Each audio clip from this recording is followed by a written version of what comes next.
With a little help from my friends. From Funny in Farsi by Firoozeh Dumas. Memoir. Background. Once known as Persia, Iran is an oil-rich country in the Middle East. In 1953, the United States had helped to remove Iran's government and to place a Shah, or king, in power. In 1972, when this excerpt begins, the Iranian government was still a monarchy led by the Shah. However, 7 years later, during the Iranian Revolution of 1979, the country would undergo the political upheaval the author refers to in her first sentence. The Shah would be overthrown and replaced with a government that was unfriendly to the United States. Many Americans returned the hostility. About the author. Firoozeh Dumas, born 1965, split her childhood between Iran, the country of her birth, and California. Her father loved to tell stories of his life, and she decided to tell stories too. She originally wrote her first book, Funny in Farsi, for her children. It was published in 2003 and became a bestseller. Today, Dumas travels throughout the world spreading a message of humor and shared humanity.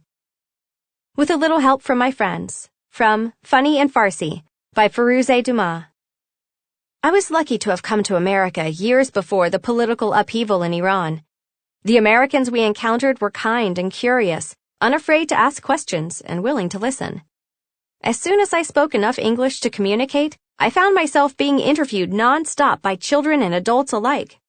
My life became one long-running Oprah show, minus the free luxury accommodations in Chicago, and Oprah. On the topic of Iran, American minds were tabula rasa. Judging from the questions asked, it was clear that most Americans in 1972 had never heard of Iran. We did our best to educate. You know Asia? Well, you go south of the Soviet Union and there we are. Or we try to be more bucolic, mentioning being south of the beautiful Caspian Sea, where the famous caviar comes from. Most people in Whittier did not know about the famous caviar, and once we explained what it was, they'd scrunch up their faces. Fish eggs? They would say. Gross. We tried mentioning our proximity to Afghanistan or Iraq, but it was no use. Having exhausted our geographical clues, we would say, "You've heard of India, Japan, or China? We're on the same continent." We had always known that ours is a small country and that America is very big. But even as a 7-year-old, I was surprised that so many Americans had never noticed us on the map. Perhaps it's like driving a Yugo and realizing that the 18-wheeler can't see you. In Iran, geography is a requirement in every grade. Since the government issues textbooks, every student studies the same material in the same grade. In first grade geography, I had to learn the shape of Iran and the location of its capital, Tehran. I had to memorize that we shared borders with Turkey, Afghanistan, Pakistan, Iraq, and the USSR. I also knew that I lived on the continent of Asia. None of the kids in Whittier, a city an hour outside of Los Angeles, ever asked me about geography. They wanted to know about more important things, such as camels. How many did we own back home? What did we feed them? Was it a bumpy ride? I always disappointed them by admitting that I had never seen a camel in my entire life, and as far as a ride goes, our Chevrolet was rather smooth. They reacted as if I had told them that there really was a person in the Mickey Mouse costume. We were also asked about electricity, tents, and the Sahara. Once again, we disappointed, admitting that we had electricity, that we did not own a tent, and that the Sahara was on another continent. Intent to remedy the image of our homeland as backward, my father took it upon himself to enlighten Americans whenever possible. Any unsuspecting American who asked my father a question received, as a bonus, a lecture on the successful history of the petroleum industry in Iran. As my father droned on, I watched the faces of these kind Americans, who were undoubtedly making mental notes never to talk to a foreigner again. My family and I wondered why Americans had such a mistaken image of Iran. We were offered a clue one day by a neighbor who told us that he knew about Iran because he had seen Lawrence of Arabia. Whoever Lawrence was, we had never heard of him, we said. My father then explained that Iranians are an Indo-European people. We are not Arabs. We do, however, have two things in common with Saudi Arabia, he continued. Islam and petroleum. Now I won't bore you with religion, he said, but let me tell you about the petroleum industry. Another neighbor, a kindly old lady who taught me how to take care of indoor plants, asked whether we had many cats back home. My father, with his uncanny ability to forge friendships, said, "We don't keep pets in our homes. They are dirty." "But your cats are so beautiful," our neighbor said. We had no idea what she was talking about. Seeing our puzzled expressions, she showed us a picture of a beautiful long-haired cat. "It's a Persian cat," she said. That was news to us. The only cats we had ever seen back home were the mangy strays that ate scraps behind people's houses. From that day, when I told people I was from Iran, I added, "Where Persian cats come from." That impressed them. I tried my best to be a worthy representative of my homeland, but, like a Hollywood celebrity relentlessly pursued by paparazzi, I sometimes got tired of the questions. I, however, never punched anybody with my fists. I used words. One boy at school had a habit of asking me particularly stupid questions. One day he inquired about camels, again. This time, perhaps foreshadowing a vocation in storytelling, I told him that, yes, we had camels, a one-hump and a two-hump. The one-hump belonged to my parents, and the two-hump was our family station wagon. His eyes widened. "Where do you keep them?" he asked. "In the garage, of course," I told him. Having heard what he wanted to hear, he ran off to share his knowledge with the rest of the kids on the playground. He was very angry once he realized that I had fooled him, but at least he never asked me another question. Often kids tried to be funny by chanting, "I ran to Iran, I ran to Iran."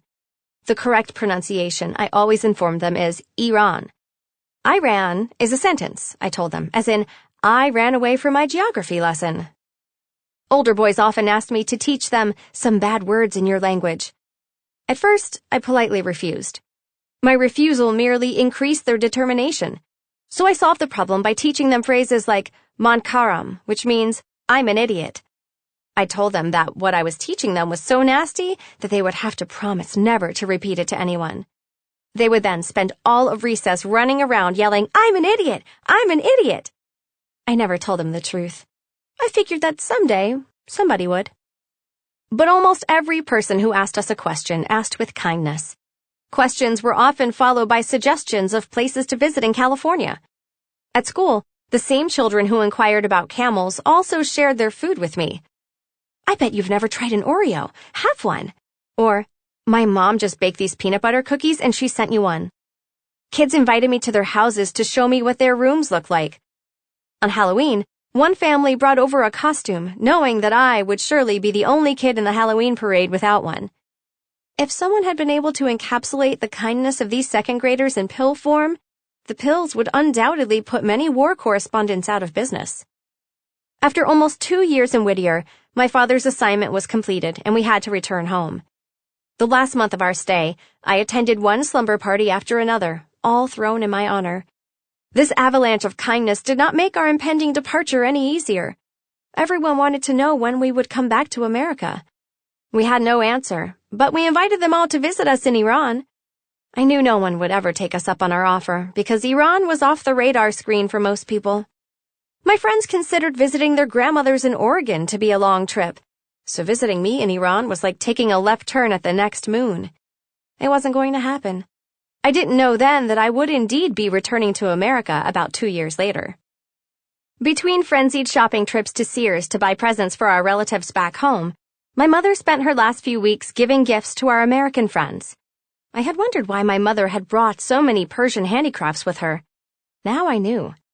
Everyone, from my teachers to the crossing guard to the brownie leader to the neighbors, received something.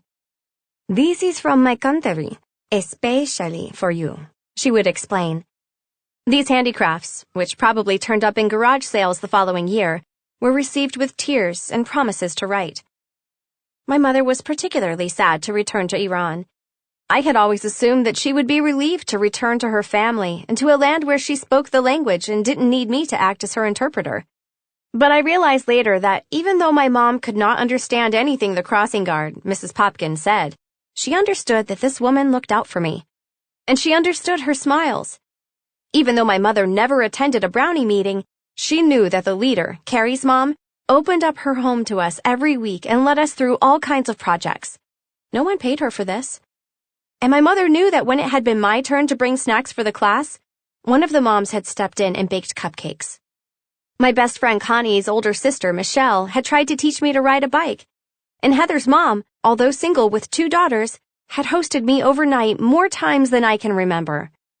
Even though I had been the beneficiary of all the attention, my mother, watching silently from a distance, had also felt the warmth of generosity and kindness. It was hard to leave. When my parents and I get together today, we often talk about our first year in America. Even though 30 years have passed, our memories have not faded. We remember the kindness more than ever, knowing that our relatives who immigrated to this country after the Iranian Revolution did not encounter the same America. They saw Americans who had bumper stickers on their cars that read, "Iranians, go home," or "We play cowboys and Iranians." The Americans they met rarely invited them to their houses. These Americans felt that they knew all about Iran and its people, and they had no questions, just opinions. My relatives did not think Americans were very kind.